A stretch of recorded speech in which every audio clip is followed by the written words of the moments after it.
या ठिकाणी सर्वांना नमस्कार. पहा, मराठी प्रथम भाषा इयत्ता 5वीची ही राज्य शैक्षणिक संशोधन व प्रशिक्षण परिषद महाराष्ट्र राज्य पुणेची स्टार्स प्रकल्पांतर्गत जी पायाभूत चाचणीचा आज पेपर झाला, त्या पेपरचं उत्तराचं स्पष्टीकरण आपण या व्हिडिओमध्ये पाहणार आहोत. चला तर मग लगेचच आपण या ठिकाणी इयत्ता 5वी विषय मराठी पायाभूत चाचणी 2024-25चं उत्तराचं स्पष्टीकरण पाहूया. पहा, या ठिकाणी तोंडी चाचणीचे 10 गुण होते.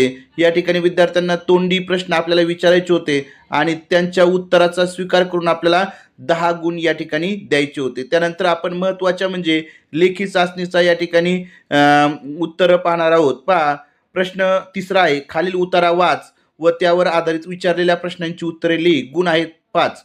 पहा, या ठिकाणी हा उतारा आपल्याला व्यवस्थित वाचायचा होता आणि त्यावर आधारित प्रश्नांची उत्तरं आपल्याला द्यायची होती. पहा, पहिला प्रश्न आहे, वरील उतार्यातून तुला पुढीलपैकी कोणती शिकवण मिळाली ते लिही. पहा, आता या ठिकाणी या उतार्यातून आपल्याला कोणती शिकवण मिळाली ते काय करायचं आहे, लिहायचं आहे.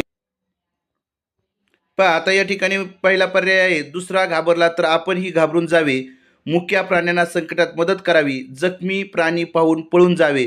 पहा, या ठिकाणी या उत्तरातून शिकवण मिळते आपल्याला मुक्या प्राण्यांना संकटात मदत करावी, म्हणून या ठिकाणी पर्याय क्रमांक 2 हे बरोबर आहे, मुक्या प्राण्यांना संकटात मदत करावी. त्यानंतर पुढचा प्रश्न आहे, पहा, मांजराच्या पिलाच्या पायाला जखम झाल्यामुळे त्याची झालेली स्थिती तुझ्या शब्दात 3 ते 4 वाक्यातली. पहा, मांजराच्या पिलाला जी जखम झाली होती त्यामुळे त्याची कशी स्थिती झाली होती ते आपल्याला विद्यार्थ्यांना काय करायचं आहे, 3 ते 4 वाक्यात लिहायचं आहे. पहा, मांजराचे पिलू खूप घाबरलेले होते. ते इकडे तिकडे पाहत विचित्र आवाज करत होते. आपल्याला कुणीतरी मदत करावी म्हणून ते आवाज करत असेल असे मला वाटते. त्या पायातून थोडे रक्त आलेले दिसल्यामुळे ते आणखीच घाबरलेले असेल. अशा पद्धतीने आपण आपल्या पद्धतीने आपल्या मनाने आपल्याला काय वाटतं ती या ठिकाणची भावना आपण लिहायची आहे. तुला असे जखमी अवस्थेतील मांजराचे किंवा कुत्र्याचे पिलू दिसले तर तू काय करशील ते 3 ते 4 वाक्यात लिहा. पहा, मी या ठिकाणी लिहिले, प्रथम मी त्या पिलाला उचलून घेईल, त्याला कुठे जखम झाली आहे ते पाहून जखमेवर हळद लावीन, जर जखम जास्त असेल तर मोठ्या माणसाची मदत घेईल, त्यांना त्या कुत्र्याच्या पिलाची जखम दाखवेल व पुढील उपचार करण्याचे सांगेन. अशा पद्धतीचं या ठिकाणी उत्तर आपलं लिहिणं गरजेचं आहे. पहा, त्यानंतर प्रश्न चौथा आहे, सूचनेनुसार कृती कर. चौकटीत दिलेल्या शब्दांच्या योग्य जोड्या लाव व त्या लिही. धारदार शस्त्र, तसं सुरेल आवाज, कथ्थक नृत्य या ठिकाणी आपल्याला लिहायचं आहे. तशीच फळबाग हे देखील आपण काय करू शकतो, लिहू शकतो. पहा, त्यानंतर आहे, शेती व्यवसायाविषयी 3 ते 4 वाक्यात माहिती लिही. पहा, जगातील सर्वात मोठा व्यवसाय शेती आहे. या शेती व्यवसायावर संपूर्ण सृष्टी अवलंबून आहे, परंतु आजकाल शेतकऱ्यांना शेतीच्या मालाला योग्य भाव मिळत नाही, म्हणून शेतकरी खूप नाराज होत आहे. अशा पद्धतीनं शेती व्यवसायाचे 3-4 वाक्यात आपल्याला काय लिहायची होती, माहिती लिहायची होती. त्यानंतर प्रश्न 5वा आहे,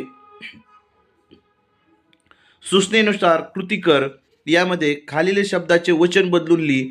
डोळा डोळे, दिवस दिवसच राहील. पहा, त्यानंतर आहे, कंसातील सूचनेनुसार कृती कर. बागेत फुले फुलली होती. वाक्यातील स्त्रीलिंगी शब्द ओळखून लिही. पहा, या ठिकाणी बाग फुले हे या ठिकाणी स्त्रीलिंगी शब्द आहेत. तुम्ही या ठिकाणी बाग फुले हे शब्द लिहू शकता. आकाशात ढग जमा झाले. या वाक्यातील नपुंसकलिंगी शब्द ओळखून लिहा. पहा, आकाश आणि ढग हे 2 शब्द या ठिकाणी नपुंसकलिंगी आहेत, म्हणून ते तुम्ही त्या ठिकाणी लिहिणं गरजेचं होतं. त्यानंतर ई आहे, कंसातील योग्य विशेषण वापरून वाक्यातील खालील वाक्य पूर्ण कर. बाजारात टिंबटिंब चेरी सर्वांचे लक्ष वेधून घेत होती, तर बाजारात लाल चेरी सर्वांचे लक्ष वेधून घेत होती. आदिमानव खूप हुशार होता. या ठिकाणी हुशार लिहिणं गरजेचं होतं. पहा, त्यानंतर ई आहे, दिलेले सर्वनाम वापरून अर्थपूर्ण वाक्य तयार करून लिही. मी बाजारात गेलो, म्हणजे मी हे सर्वनामाचा या ठिकाणी वापर केला आहे. त्याच्या, मी तेथे पोहोचलो तेव्हा तेथे त्याच्या गाडीला अपघात झाला, म्हणजे या ठिकाणी त्याच्या हे सर्वनाम आणि मी हे सर्वनाम वापरलेलं आहे. जशी चिमण्यांची चिवचिव तसे मांजराचे म्याव म्याव.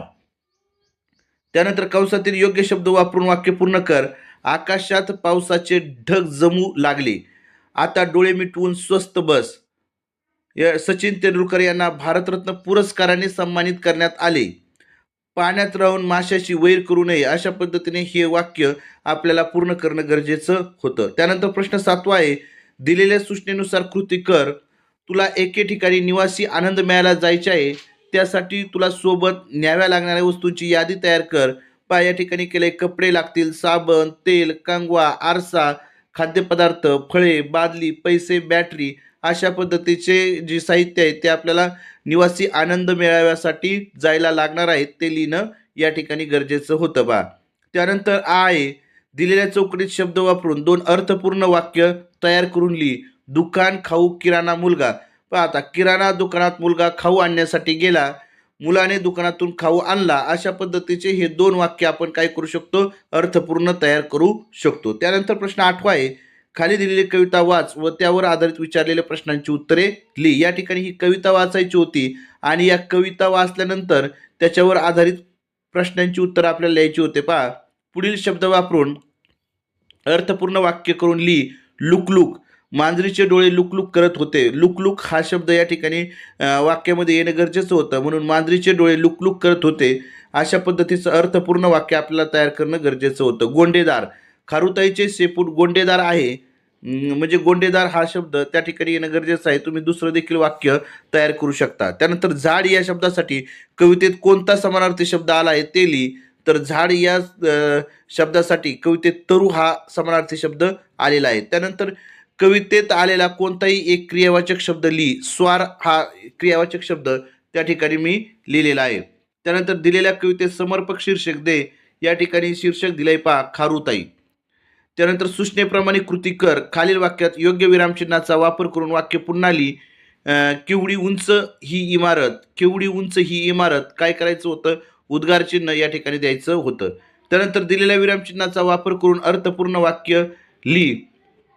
मला सीताफळ, स्वल्पविराम चिक्कू, स्वल्पविराम सफरचंद व केळी ही फळे आवडतात. तू आज शाळेत जाणार आहेस का, प्रश्नचिन्ह.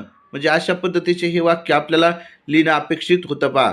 त्यानंतर खाली दिलेल्या चित्रावरून संवाद लिही. पहा या ठिकाणी एक चित्र दिलेलं आहे, त्या चित्रावरून आपल्याला काय करायचं आहे, संवाद लिहायचा आहे. चिमणी आणि एक मुलगा या ठिकाणी दिलेला आहे. आता पहा चित्रातील चिमणी व छोटा मुलगा यांच्यातील संवाद तुझ्या कल्पनेने 6 ते 8 वाक्यात लिही. आपल्या कल्पनेने विद्यार्थी काय करणार आहे, चिमणी आणि छोटा मुलगा यांच्यातील हा संवाद लिहिणार आहे. पहा या ठिकाणी मी लिहिलंय, मुलगा, अगं ए चिमणी काय करतेस. चिमणी, काय नाही बाबा दाणे शोधते. मुलगा, हे बघ मी आणला सोन्याचा दाना. चिमणी, बघू बघू. मुलगा, मी नाही दाखवणार, अगोदर तू सुंदर गाणे गा. चिमणी, मला नाही येत गाता. मुलगा, मग मी नाही दाखवणार तुला सोन्याचा दाना. अशा पद्धतीचा हा या ठिकाणी आपल्याला संवाद लिहिणं गरजेचं होतं पहा. तुम्ही तुमच्या कल्पनेने या ठिकाणी हा संवाद लिहू शकता. अशा पद्धतीने आपण पायाभूत चाचणी 2024-25 इयत्ता 5वी विषय मराठी या मराठीचा पूर्ण पेपर त्याचं उत्तराचं स्पष्टीकरण या व्हिडिओमध्ये पाहिलेलं आहे. पहा अत्यंत चांगल्या प्रकारचा पेपर, विद्यार्थ्यांच्या कलागुणांना वाव देण्यासाठी हे अत्यंत चांगल्या प्रकारचा या ठिकाणी उपक्रम महाराष्ट्र शासनाने तयार केलेला आहे. पायाभूत चाचणी म्हणजे मागील इयत्तेवर आधारित असणारा हा पेपर या ठिकाणी विद्यार्थ्यांनी सोडवलेला आहे. पहा आपल्या VPN एज्युकेशनल गुरु या चॅनलवरती सर्व जे पेपर होतात त्या पेपर झाल्यानंतर त्या ठिकाणी पास नंतर आपण काय करत आहोत, या पेपरची उत्तरसूची पूर्ण उत्तर स्पष्टीकरणासह या ठिकाणी आपल्या व्हिडिओ चॅनलवरती टाकत आहोत. त्यामुळं या ठिकाणी जो आपला चॅनल आहे VPN एज्युकेशनल गुरु या चॅनलला नक्कीच आपण सबस्क्राईब करावे. सर्वांनी हा व्हिडिओ शेवटपर्यंत पाहिला त्याबद्दल सर्वांचं या ठिकाणी आभार मानतो आणि थांबतो. धन्यवाद.